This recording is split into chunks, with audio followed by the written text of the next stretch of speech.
We're talking about pictures from the beginning of Hennessy construction, which was picked up from our father, my dad was Aeneas Patrick Hennessy for A.P. Hennessy and Sons, and my brother Kel, or Lawrence J., as most people called him, or Kelly.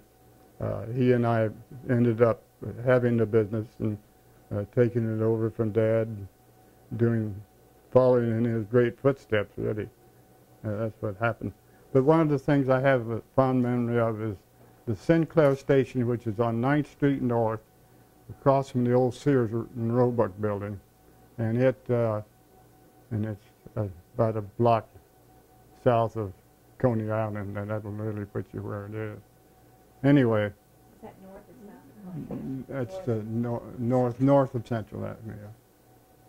These, my dad had a contract with Sinclair Refining Company that they were moving into the area, and he had a contract to build several of these stations that you see right here. And I can remember this one and one on Central and one out 4th Street and several places around the city.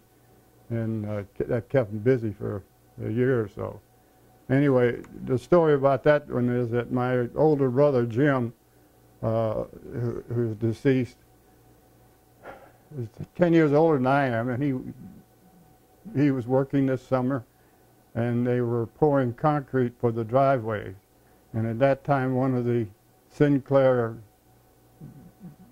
noted items that they had were red concrete driveways for people to pull in and off the street. And the way we did it is that we had a mixer on the job, and instead of getting a ready mix truck back in 1938 or something like that, we mixed the concrete right there on the site. And they would put the sand and the rock and the cement into it and mix it up and get it liquid.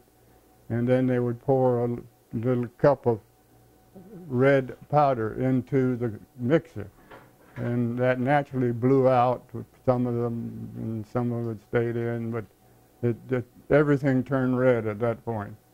And then you poured it out with wheelbarrows and got rid of it, and then you started another batch. And one of those days pouring concrete on a filling station was an all-day affair, and I hope it didn't rain. But I can remember when my brother was running the mixer and keeping track of things like that, that pouring the red mix into the concrete mixer was not a very difficult job. You just took like a teacup and poured it in there and then tried to hide, because the red fumes just came boiling out of the concrete mixer. And he came home that night and he was a bloody mess. He looked like he'd been in a fight. And I remember my mother say, "Jim, I said, you were pouring red concrete today?" "Yes, ma'am." And it was kind of a family joke that everybody had to do something. And this station is still standing? That station is still there.